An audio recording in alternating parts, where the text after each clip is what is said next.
ना भगवद गीता को जीवन में एक बार पढ़ना हर सनातनी का सपना होता है।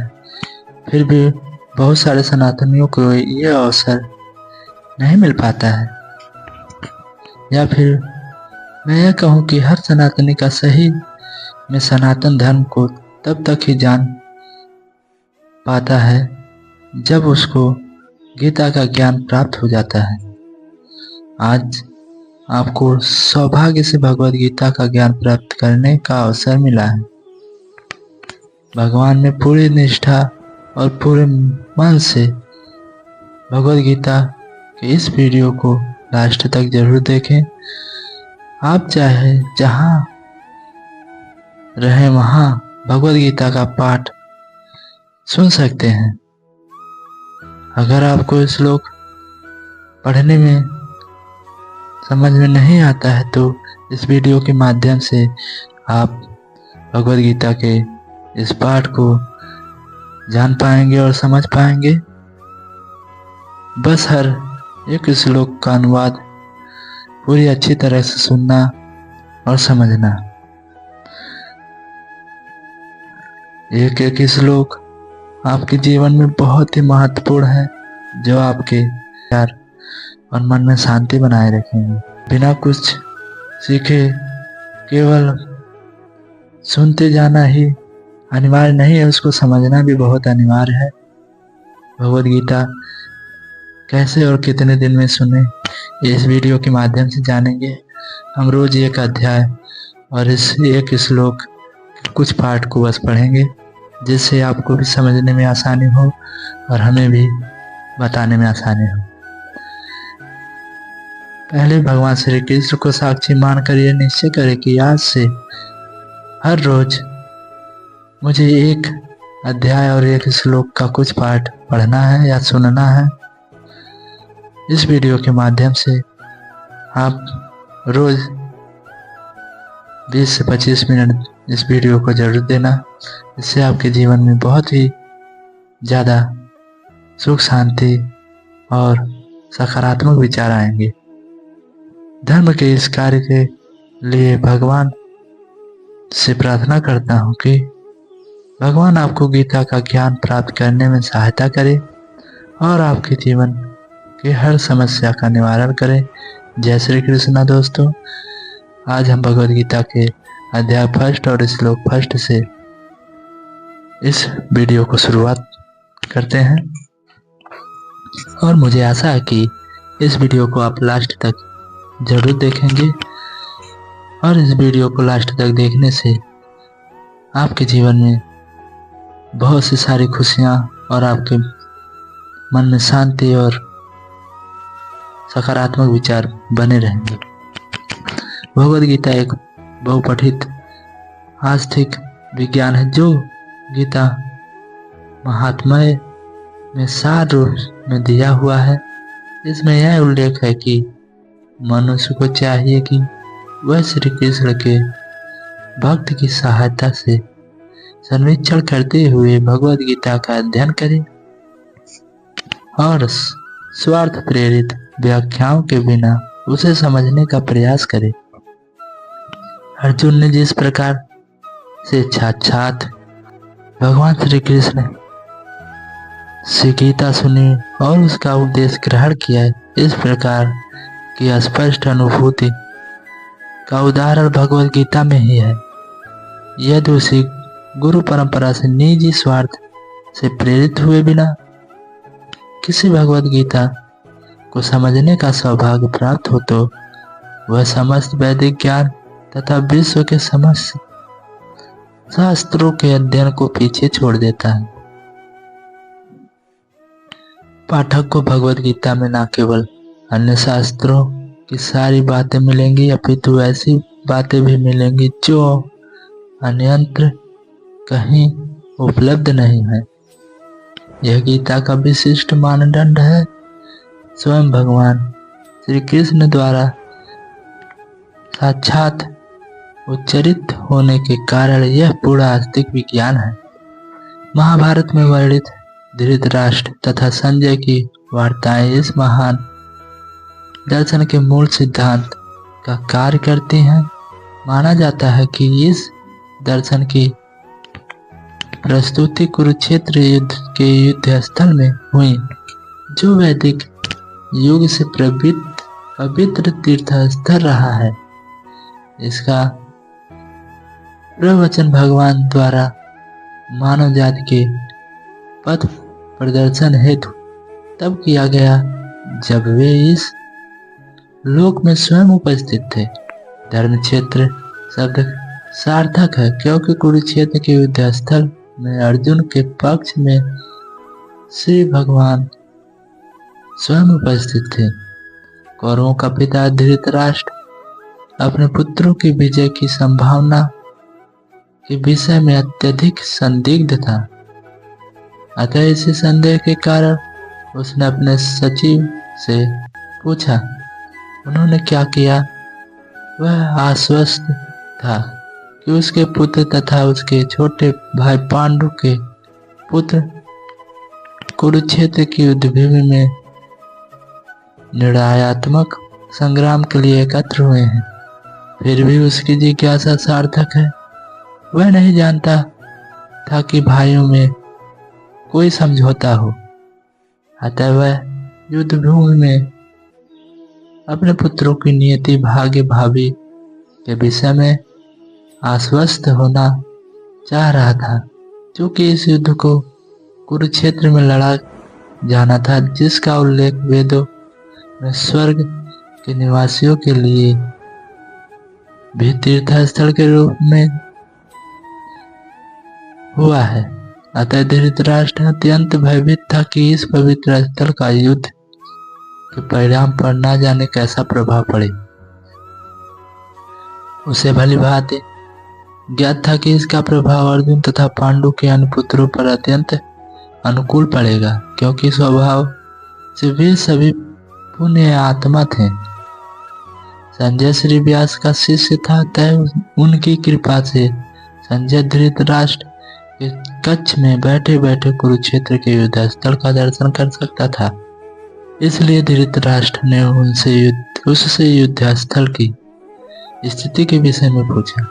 पांडु तथा धृतराष्ट्र के पुत्र दोनों ही एक वंश से संबंधित है, किंतु यहाँ पर धृतराष्ट्र के वाक्य से उसके मनोभाव प्रकट होते हैं। उसने जानबूझकर अपने पुत्रों को कुरी कहा और पांडु के पुत्रों को वंश के उत्तराधिकारी से विलग कर दिया। इस तरह पांडु के पुत्रों अर्थात अपने भतीजों के साथ धृतराष्ट्र की विशिष्ट मन स्थिति समझी जा सकती है। जिस प्रकार धान के खेत से अवांछित पौधों को उखाड़ दिया जाता है, उसी प्रकार इस कथा के आरंभ से ही ऐसी आशा की जाती है कि जहाँ धर्म के पिता श्री कृष्ण उपस्थित हों, वहाँ कुरुक्षेत्र रूपी खेत में दुर्योधन आदि धृतराष्ट्र के पुत्र रूपी अवांछित पौधों को समूल नष्ट करके युधिष्ठिर आदि नितांत धार्मिक पुरुषों की स्थापना की जाएगी। यहाँ धर्म क्षेत्र तथा कुरुक्षेत्र शब्दों की उनकी ऐतिहासिक तथा वैदिक महत्ता के अतिरिक्त यही सार्थकता है। धृतराष्ट्र जन्म से अंधा था। दुर्भाग्यवश वह आध्यात्मिक दृष्टि से भी वंचित था। वह यह भी जानता था कि उसी के समान उसके पुत्र भी धर्म के मामले में अंधे हैं, और उसे विश्वास था कि वे पांडवों के साथ कभी भी समझौता नहीं कर पाएंगे, क्योंकि पांचों पांडवों जन्म से ही पवित्र थे। फिर भी उसे तीर्थ स्थान के प्रभाव के विषय में संदेह था। इसलिए संजय युद्धभूमि के स्थिति के विषय में उसके प्रश्न के मंतव्य को समझ गया। अतः वह निराश राजा को प्रोत्साहित करना चाह रहा था। उसने उसे विश्वास दिलाया कि उसके पुत्र पवित्र स्थान के प्रभाव में आकर किसी प्रकार का समझौता करने नहीं जा रहे हैं। उसने राजा को बताया कि उसका पुत्र दुर्योधन पांडवों की सेना को देखकर तुरंत अपने सेनापति द्रोणाचार्य को वास्तविक स्थिति से अवगत कराने कहा गया। यद्यपि दुर्योधन को राजा कह कर संबोधित किया गया है, तो भी स्थिति की गंभीरता के कारण उसे सेनापति के पास जाना पड़ा। अथवा दुर्योधन राजनीतिज्ञ बनने के लिए सर्वथा उपयुक्त था, किंतु जब उसने पांडवों की व्यूहरचना देखी तो उसका यह कूटनीतिक व्यवहार उसके भय को छुपा न पाया। परम राजनीतिज्ञ दुर्योधन महान ब्राह्मण सेनापति द्रोणाचार्य के दोषों को इंगित करना चाहता था। अर्जुन की पत्नी द्रौपदी के पिता राजा द्रुपद के साथ द्रोणाचार्य का कुछ राजनीतिक झगड़ा था। इस झगड़े के फलस्वरूप द्रुपद ने एक महान यज्ञ संपन्न किया, जिससे उसे एक ऐसा पुत्र प्राप्त होने का वरदान मिला जो द्रोणाचार्य का वध कर सके। द्रोणाचार्य से भली बात जानता था, किंतु जब द्रुपद का एक पुत्र धृष्टद्युम्न युद्ध शिक्षा के लिए उसको सौंपा गया तो द्रोणाचार्य को उसे अपने सारे सैनिक रहस्यमय प्रदान करने में कोई झिझक नहीं हुई। अब धृष्टद्युम्न कुरुक्षेत्र की युद्ध भूमि में पांडवों का पक्ष ले रहा था और उसने द्रोणाचार्य से जो कला सीखी थी उसी के आधार पर उसने व्यूहरचना की थी। दुर्योधन ने द्रोणाचार्य की इस दुर्बलता की ओर इंगित किया, जिससे वह युद्ध में सजग रहे और समझौता ना करें। इसके द्वारा वह द्रोणाचार्य को यह भी बताना चाह रहा था कि कहीं वह अपने प्रिय शिष्य पांडवों के प्रति युद्ध में उदारता ना दिखा बैठे। विशेष रूप से अर्जुन का उसका अत्यंत प्रिय एवं तेजस्वी शिष्य था। दुर्योधन ने यह भी चेतावनी दी कि युद्ध में इस प्रकार की उदारता से हार हो सकती है। यद्यपि युद्ध कला में द्रोणाचार्य की महान शक्ति के समक्ष धृष्टद्युम्न महत्वपूर्ण बाधक नहीं था, किंतु ऐसे अनेक योद्धा थे जिनसे भय था। दुर्योधन इन्हें विजय पथ में अत्यंत बाधक बताता है, क्योंकि इनसे प्रत्येक योद्धा भीम तथा अर्जुन के समान दुर्जेय था। उसे भीम तथा अर्जुन के बल का ज्ञान था, इसलिए वह अन्यों की तुलना इन दोनों से करता। इनके साथ ही धृष्टकेतु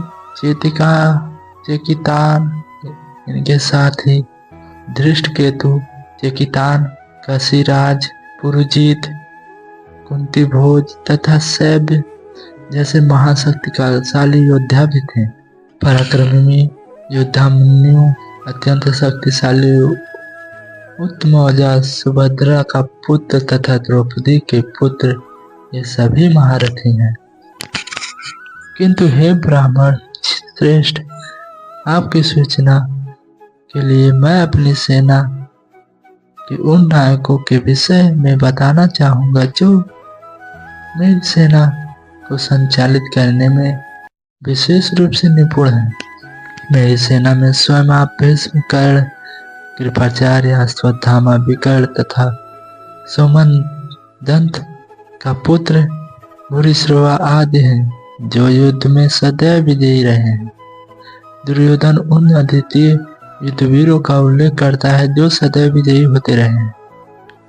विकर्ण दुर्योधन का भाई है, अश्वत्थामा द्रोणाचार्य का पुत्र है और सोमदत्त या भूरिश्रवा बाहिकों के राजा पुत्र है।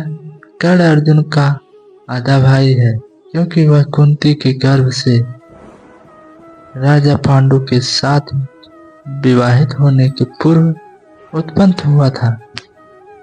कृपाचार्य की जुड़वा बहन द्रोणाचार्य को ब्याही थी। ऐसे अन्य अनेक वीर हैं भी हैं जो मेरे लिए अपना जीवन त्याग करने के लिए उद्युक्त हैं। वे विविध प्रकार के हथियारों से सुसज्जित हैं और युद्ध विद्या में निपुण हैं। जहाँ तक अन्यों का यथा जयद्रथ, कृतवर्मा तथा शल्य का संबंध है, वे सब दुर्योधन के लिए अपने प्राणों की आहुति देने के लिए तैयार रहते हैं। दूसरे शब्दों में यह पूर्व निश्चित है कि वे अब पापी दुर्योधन के दल में सम्मिलित होने के कारण कुरुक्षेत्र के युद्ध में मारे जाएंगे। निसंदेह अपने मित्रों की संयुक्त शक्ति के कारण दुर्योधन अपनी विजय के प्रति आश्वस्त था। हमारी शक्ति अपरिमेय है और हम सब पितामह द्वारा भलीभांति संरक्षित हैं, जबकि पांडवों की शक्ति भीम द्वारा भलीभांति संरक्षित होकर भी सीमित है। यहाँ दुर्योधन ने तुलनात्मक शक्ति का अनुमान प्रस्तुत किया है। वह सोचता है कि अत्यंत अनुभवी सेनानायक भीष्म पितामह के द्वारा विशेष रूप से संरक्षित होने के कारण उसकी सशस्त्र सेनाओं की शक्ति अपरिमेय है।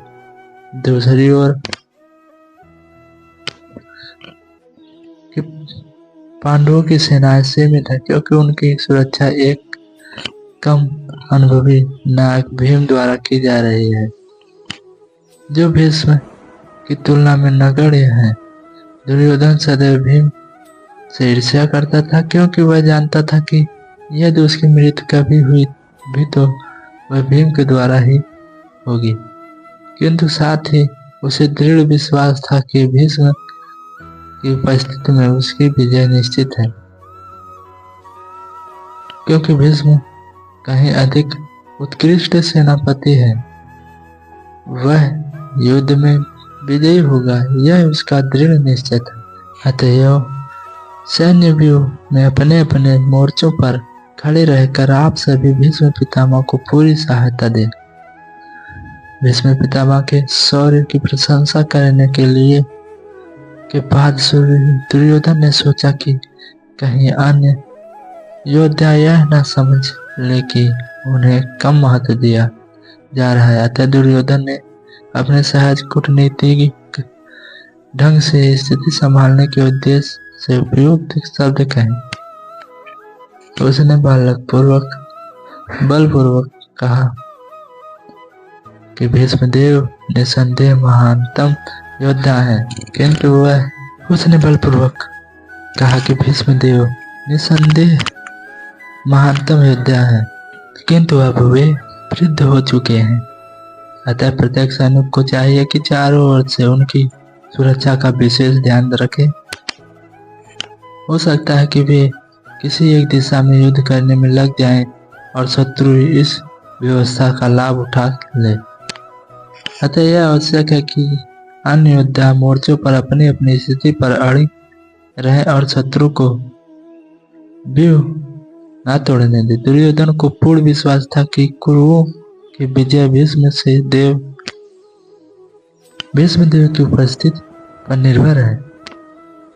उसे युद्ध में भीष्मदेव तथा द्रोणाचार्य के पूर्ण सहयोग की आशा थी, क्योंकि वह अच्छी तरह जानता था कि इन दोनों ने उस समय एक शब्द ही भी नहीं कहा जब अर्जुन की पत्नी द्रौपदी को असहायावस्था में भरी सभा में नग्न किया जा रहा था, और जब उसने उनसे न्याय की भीख मांगी थी, यह जानते हुए भी कि इन दोनों सेनापतियों के मन में पांडवों के लिए स्नेह था।